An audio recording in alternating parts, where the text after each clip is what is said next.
Hello everyone, how are you all? Hope everyone is doing good. So today we are going to discuss about high risk infant or criteria for identifying high risk infant. So what will be the high risk for the infants? What can be? Yes, if the baby is having below 2.5 kg, or if it is twin births, it can be the high risk infant, or birth order 5 or more, and after getting a baby within 2 years again planning for the next, that is spacing of children less than 2 years, that can be one risk.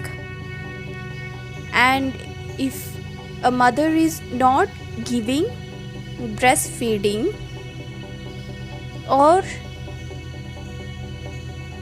insufficient breastfeeding along with artificial feeding, it can be the high risk.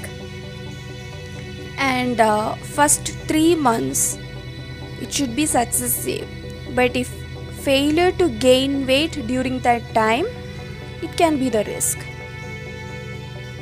And weight below 70% of the reference standard, means the normal weight is 2.5 to 3 kg, right? So if it is below that, or 1 or 0.5 kg, it can be really high risk. And history of death of 2 or 3 siblings before getting into 1 year, that also can be one risk.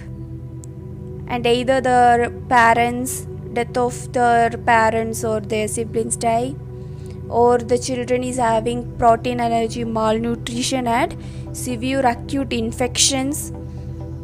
These all the things are the high risk of infants.